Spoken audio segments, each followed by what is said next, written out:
Bonjour et bienvenue, voici notre tour d'horizon économique, géopolitique, énergétique et boursier. Nous sommes le jeudi 28 novembre et pour comprendre comment tourne la planète finance, en mode faisons de bonnes affaires, c'est sur l'inforruptible et nulle part ailleurs et la rubrique du jour, je vais l'intituler la note de la France dégradée par Standard & Poor's, ça a quand même plus de classe. Alors les marchés US sont fermés aujourd'hui, c'est Thanksgiving, demain c'est le Black Friday, la journée des bonnes affaires, comme je le disais en préambule. Puisque les États-Unis sont fermés, on va en profiter peut-être pour se regarder un petit peu le nombril. Et le grand suspense de cette fin de semaine, c'est la note de la France va-t-elle être dégradée par Standard & Poor's après que ses perspectives aient été abaissées par Fitch et Moody's. Standard & Poor's, donc, on le saura vendredi soir, et la séance de lundi risque d'être assez sportive, d'autant que les Américains reviendront d'un week-end de 4 jours, enfin il y a une demi-séance vendredi, certes, mais les marchés obligataires seront fermés, donc lundi ça pourrait être une séance assez intéressante pour le marché français. Pour l'heure, on n'a pas l'air de trembler du côté des créanciers de la France, puisque le rendement de nos OAT est passé aujourd'hui en dessous des 3%.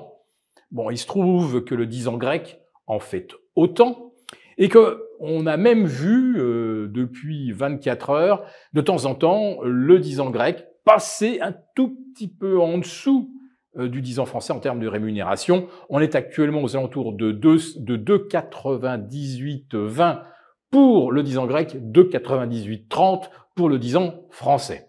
Bon, alors, avoir été rejoint par la Grèce, évidemment, ça interroge, et d'autres se posent la question, et à quand le basculement du 10 ans français derrière le 10 ans italien, qui est encore aujourd'hui aux alentours de 3,35. Ça fait une trentaine de points. Au rythme actuel, on pourrait se retrouver rapidement à parité. Car si jamais le gouvernement Barnier tombe dans la foulée d'une dégradation de la France par Standard & Poor's, vous pouvez être à peu près certain que le spread entre le Bund et l'OAT passera de 87-88 points aujourd'hui à 100 points, 105 points assez rapidement. Et dans ce cas, oui, eh bien, le 10 ans italien pourrait redescendre vers 3,10 et le 10 ans français repasser au-dessus de 3,10. Bon, c'est un petit peu de la finance fiction, mais il y a tellement d'éléments délétères qu'on ne peut pas écarter ce scénario, et notamment donc l'hypothèse d'une censure du gouvernement Barnier qui plongera certainement nos marchés dans de nouvelles turbulences. Il se trouve que le CAC 40 a justement cassé d'importants supports, 7004, et puis après ça on a dit peut-être que ça peut tenir au-dessus de 7350. Maintenant on a enfoncé les 7200. Notre seul espoir, c'est que finalement le grand attracteur qui est l'Eurostoxx 50, qui est aujourd'hui beaucoup plus traité, beaucoup plus négocié que le CAC, eh bien, l'Eurostoxx, lui, préserve toujours le support majeur, crucial, des 4730, 4740. Et puis alors, que dire des indices US qui sont pratiquement au zénith, le S&P et le Dow Jones notamment, mais également le Dow Transportation. Ils n'ont reperdu que 0,3 ou 0,5% à la veille de Thanksgiving. Bon, je vous avoue qu'on ne pouvait pas s'attendre à un autre scénario, puisque traditionnellement, Wall Street se paye toujours un petit coup de fièvre haussière avant le week-end de Thanksgiving, histoire d'inciter un petit peu les consommateurs. Alors en France, là, par contre, on a, nous, un problème avec les consommateurs, dont la confiance a encore chuté de moins 3 points au mois de novembre. Et il faut savoir qu'en France, eh bien, on compte 20% de nos concitoyens qui sont à découvert tous les mois et 47% le sont au moins une fois par an. Je dis ça, c'est pour faire voler un petit peu en éclats le mythe de la France a beaucoup d'épargne. Eh bien, 50% des Français n'ont aucune épargne et ne peuvent même pas faire face à un imprévu de santé ou de panne de voiture sans recourir aux découverts et aux autorisations sur les cartes de crédit. Donc, cette phénoménale épargne française, naturellement, c'est une fiction statistique. Oui, si vous prenez les 260 ménages les plus imposés de France, là vous avez une masse d'épargne absolument gigantesque qui a doublé pratiquement depuis 2007, auquel vous ajoutez bien sûr les reliquats du quoi qu'il en coûte de 2020 à 2022. Mais on arrive bien sûr pour les entreprises au bout de l'effet sauvetage à tout prix. C'est pourquoi on voit se multiplier les plans de licenciement. Alors, jusqu'à présent, on a beaucoup parlé des 66 000 faillites de PME, PMI. Le problème, c'est qu'aujourd'hui, les plans de licenciement touchent des grandes boîtes du CAC 40 ou du SBF 120.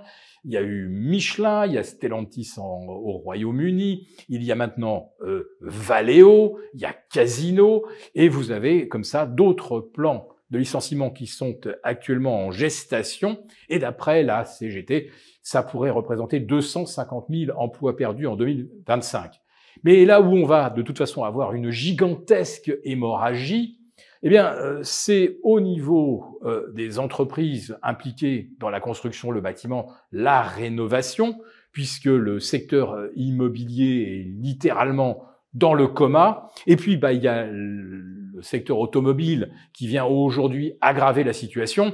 Et là, on peut dire que nos élus sont de véritables génies. Alors qu'on n'arrive plus à vendre une voiture électrique, ils mettent en avant de nouvelles taxes sur l'électricité et surtout la suppression des incitations pour la transition vers des véhicules électriques, par exemple avec la suppression pure et simple de la prime pour passer d'un utilitaire au diesel à un utilitaire roulant à l'électrique pour venir travailler dans les centres-villes en émettant zéro CO2. Voilà.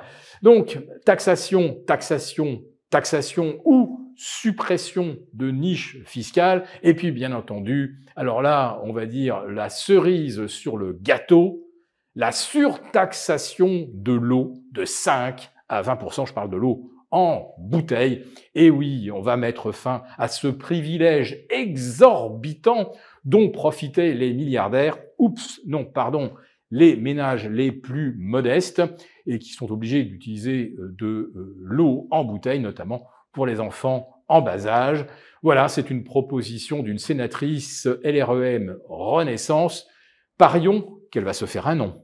Le sommet du Deep Short, qu'est-ce que c'est ? Eh bien, ce sont 6 entretiens exclusifs. Apprenez comment protéger vos investissements et saisir l'opportunité unique de profiter d'une correction massive des marchés qui ne saurait tarder. En 2008, le Big Short a frappé l'immobilier américain.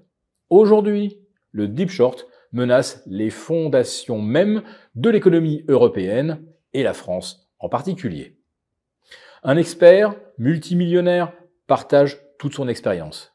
Avec des gains cumulatifs de 1887% depuis 2019, il dévoile ses stratégies contrariennes pour anticiper l'effondrement et transformer la crise en opportunité.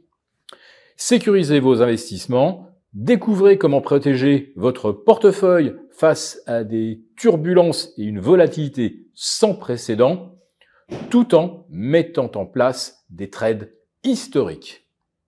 Inscrivez-vous dès maintenant, cliquez sur le lien en description pour participer gratuitement au sommet du Deep Short et garder une longueur d'avance sur les marchés.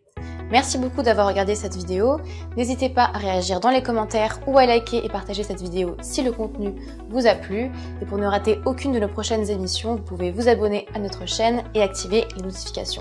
Et pour plus de contenu, n'oubliez pas que le dernier rapport rédigé par nos experts est accessible en cliquant sur le lien de description.